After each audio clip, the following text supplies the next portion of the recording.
10 minutes. Here we go, baby. You ready for this, Jeff? Oh, come on. Come on. 10-minute labs. Let me set up Siri, our little helper here. Siri, set up a timer for 10 minutes.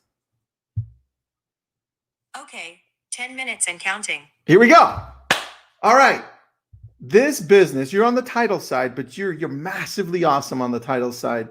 And you get to deal with a lot of real estate agents daily and at like different levels. So how do you deal with disappointment? Because me talking to you, hey, yeah, Jeff, I'm going to use you on the next deal, right? Yeah. And it never happens. How do you deal with that? How do you keep going?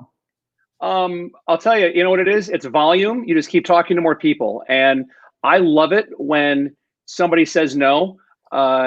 Please don't jerk me around. If you're going to work with me or my company, with one of my reps at North American Title, awesome. But don't say you're going to give us a deal and then don't.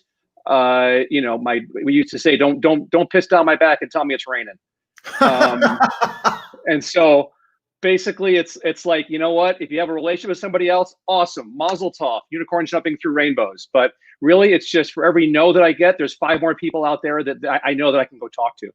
And how do you translate that for real estate agents? What do you tell them? Say, hey, look, this is going to happen to you. How do you do this? How do you get over it?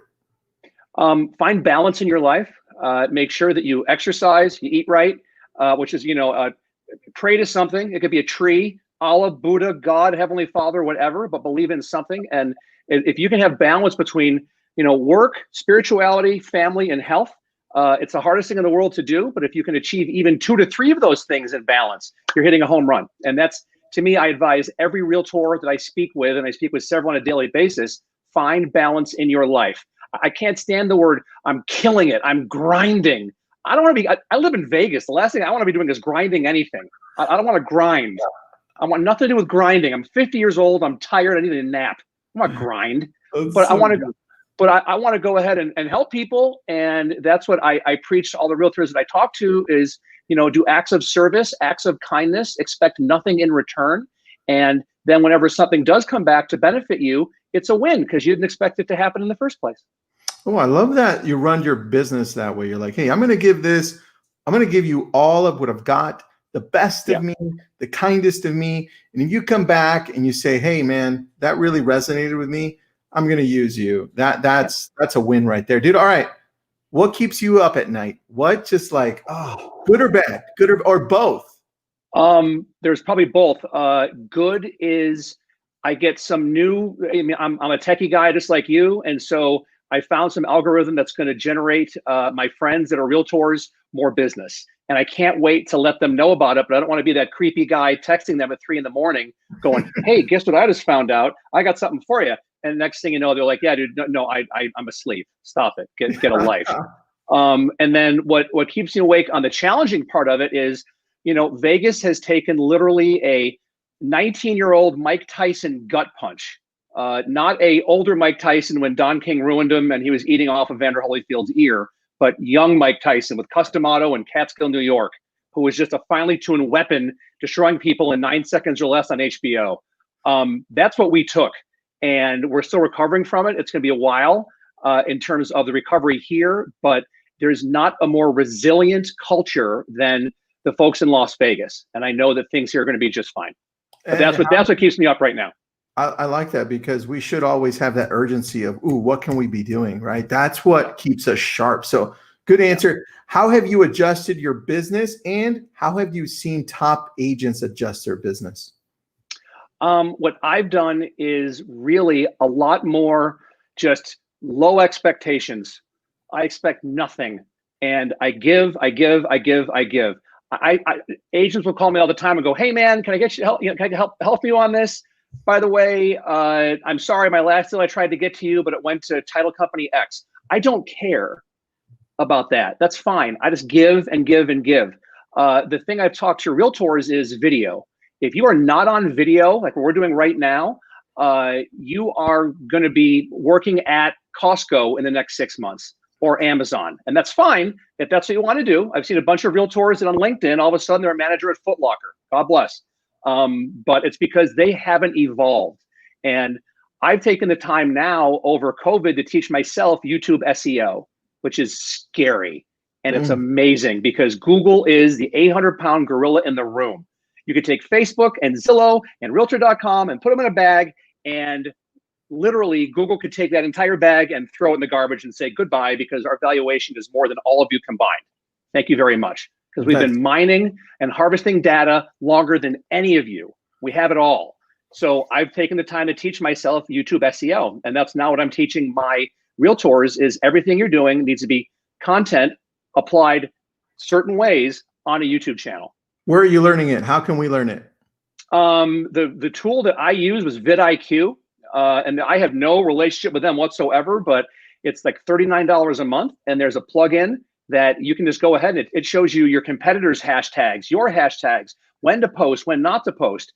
And for a lot of realtors don't have the time. So I'm teaching myself, and then I run digital strategy nationally for North American Title. I'll be deploying this to all of the reps to go, hey, this is a tool you've got to have in your toolbox because realtors just want to be in front of buyers and sellers as often as possible. Everything else is noise, a CRM, an autoresponder, video text messages.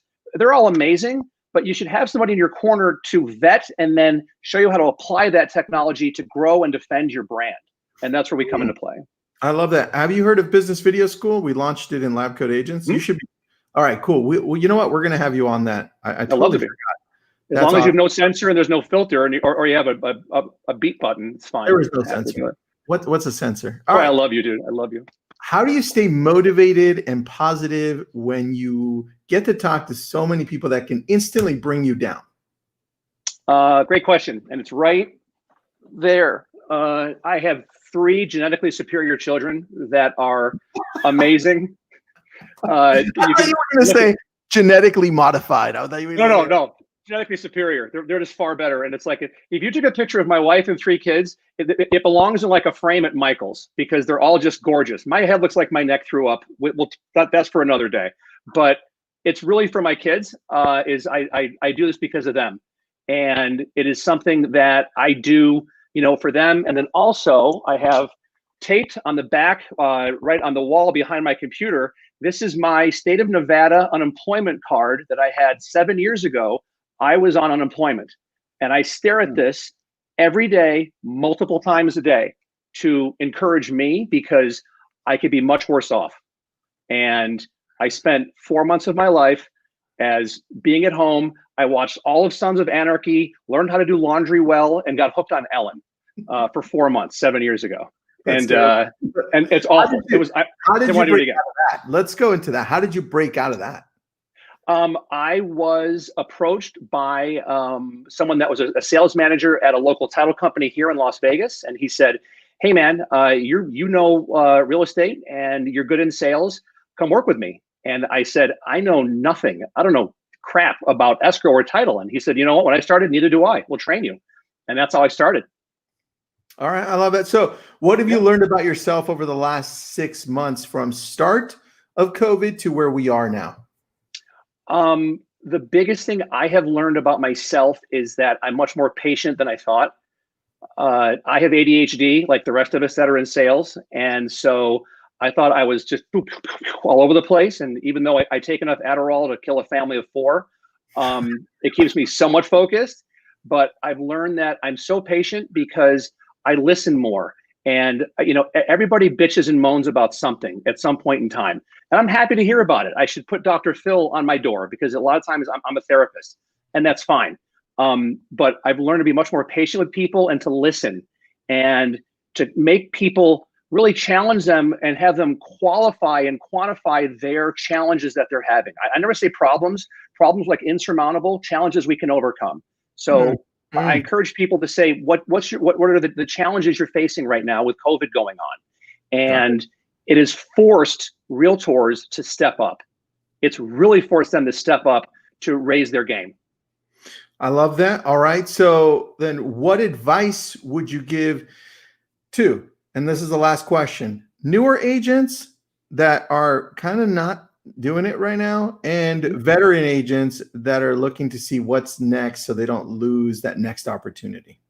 Newer agents, I would become a sponge to the successful people that you know of, whether in your office or friendships, relationships that you form on Lab Coat Agents, which is an amazing tool.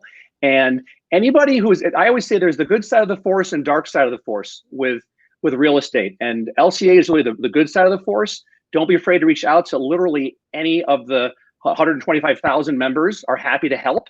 If you have a question, the dumbest question is the one that you don't ask. And then for seasoned agents, I say surround yourself with an amazing team, a good title rep, a good lender, a good appraiser, a good pool person, just all that stuff. You have that Mi Familia client, brotherhood and sisterhood around you that won't blow smoke up your dress, but tell you what you need to know, not what you want to hear. I like that, because when it comes to the service that we need to be providing now to people, it's that whole concierge service. Amen, brother. Exactly what you just said. I love that. Jeff, how do we get a hold of you, and what do you do? How can we help you as a whole? Best way to get a hold of me is, Instagram. Jeff.Fargo is the best way. I love Instagram. I think I'm the oldest person on Instagram at 50, but that's fine. Whatever, I'll take it. I tried TikTok. I couldn't do it. It's just way too much sensory perception stuff going on. I can't do it. I don't dance. I can't do all that crap. And then I'm basically I run Southern Nevada for North American Title, but also I oversee digital strategy for the whole nation. So I don't care what title company you use. I'm just here to raise the bar. So if you need anything at all, it's also Jeff Fargo on Facebook. You can find me, and I'm one of the moderators on LCA. So I'm on there all the time, pimping out my friends and helping them out and just trying to make everyone better. I love it, dude. Thanks for being with us. Appreciate My pleasure. you. And I'll see you inside of Lab Coats.